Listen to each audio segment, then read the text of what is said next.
নমস্কার বন্ধুরা, কেমন আছেন সবাই? আশা করি ভালো আছেন। আমি সুস্মিতা চলে এসেছি নতুন একটি রেসিপিতে। আজ বানাবো ডালের পুরভরা আলুর রেসিপি। চলুন তাহলে দেখে নিই কী করে বানাই। ভিডিওটি শেষ পর্যন্ত দেখার অনুরোধ রইল। এখানে আমি নিয়ে নিয়েছি 250 গ্রাম ডাল, ভিজিয়ে রেখেছিলাম। এবার 5টার মতো গোটা কাঁচা লঙ্কা দিয়ে ডালটা বেটে নেব। দেখুন ডালটা বেটে নিয়েছি।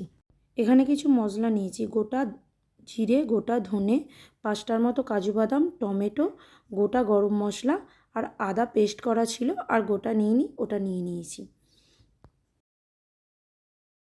এখানে নিয়ে নিয়েছি ঘি, গুঁড়ো লঙ্কা, গুঁড়ো হলুদ, লবণ, চিনি, গোটা শুকনো লঙ্কা, গরম মশলা, ধনেপাতা কুচি আর লঙ্কা কুচি। এখানে আগে থেকে আমি গ্যাসের কড়াই বসিয়ে রেখেছি। কড়াইটা গরম হয়ে যেতে দিয়ে দিয়েছি তেল। তো তেলটাও গরম হয়ে গেছে। এবার যে গোটা মশলাগুলো নিয়েছিলাম ওগুলো তেলের মধ্যে দিয়ে হালকা করে ভেজে নেব।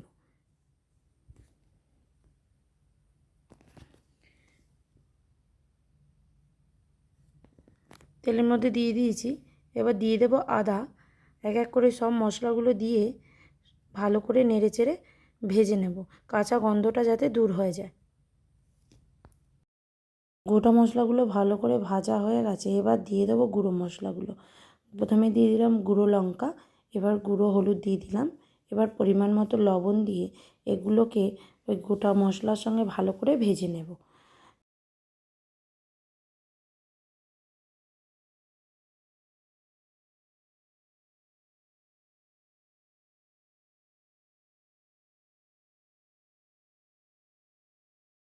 সব মশলাগুলো ভালোভাবে ভাজা হয়ে গেছে। এবার নামিয়ে ঠান্ডা করে পেস্ট করে নেব। এখানে কিছু আলু নিয়েছি, আমি কেটে ধুয়ে পরিষ্কার করে লম্বাভাবে দুফাল করে কেটে নিয়েছি। এবার এই আলুর মাঝখানটা গোল করে কেটে আমি একটি চামচের সাহায্যে কেটে নিচ্ছি।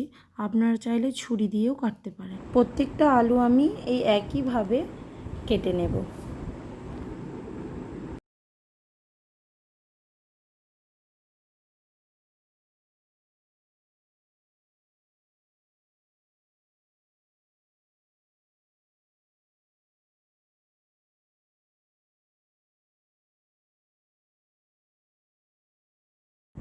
দেখুন সব আলুগুলো আমি একইভাবে মাঝখানের অংশটা কেটে তুলে নিয়েছি।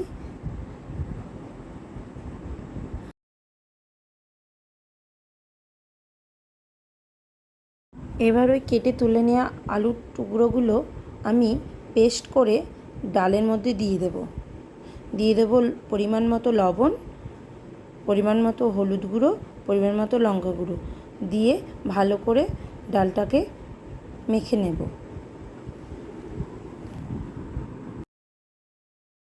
এখানে আমি আগে থেকে লবণ আর হলুদ মাখিয়ে আলুগুলো রেখে দিয়েছি। এবার পুর ভরে নেব।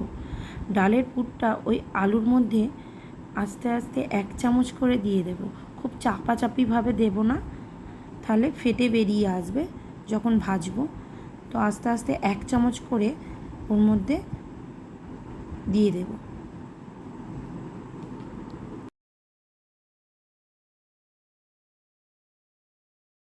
আলুতে পুর ভরা আমার কমপ্লিট হয়ে গেছে।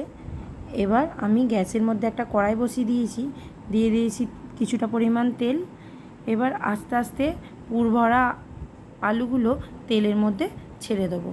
ওপর দিক করে ছাড়বো, পুরটা যাতে ওপর দিকে থাকে, কারণ নাহলে নিচের দিকে পুরটা তেলে চারিদিকে ছড়িয়ে যাবে। তেলের মধ্যে সবগুলো ছেড়ে দিয়েছি। এবার হালকা করে চাপা দিয়ে দিয়েছিলাম, দেখুন ওপর দিকটা শক্ত হয়ে গেছে। এবার আস্তে আস্তে উল্টে দেব, উল্টে লাল লাল করে ভেজে নেব।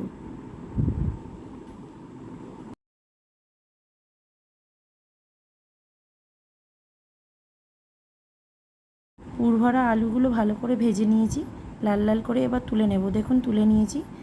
এবার ওই তেলের মধ্যে দিয়ে দেবো গোটা জিরে আর গোটা শুকনো লঙ্কা।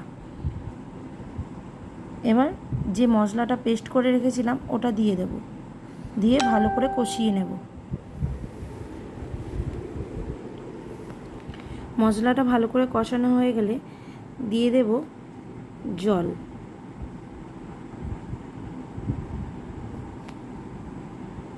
দেখুন মশলা থেকে তেল ছেড়ে দিয়েছে। এবার দিয়ে দিয়েছি জল।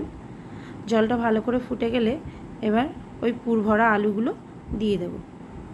সামান্য পরিমাণ চিনিও অ্যাড করে দিলাম ওর মধ্যে। এবার পুর ভরা আলুগুলো দিয়ে দিচ্ছি।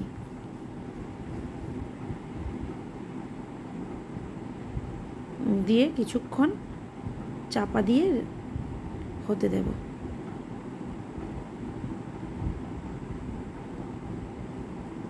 হয়ে এসেছে। এবার দিয়ে দিয়েছি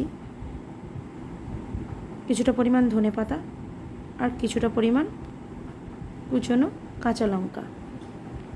সব দেওয়া কমপ্লিট। এবার অল্প পরিমাণ ঘি দিয়ে দিয়েছি আর গরম মশলা দিয়ে দিয়েছি। দেখুন নামিয়ে নিয়েছি। দেখতেও সুন্দর হয়েছে, খেতেও সুন্দর হয়েছে। আপনারা খেয়ে জানাবেন। Like, comment, share and subscribe করতে ভুলবেন না কিন্তু।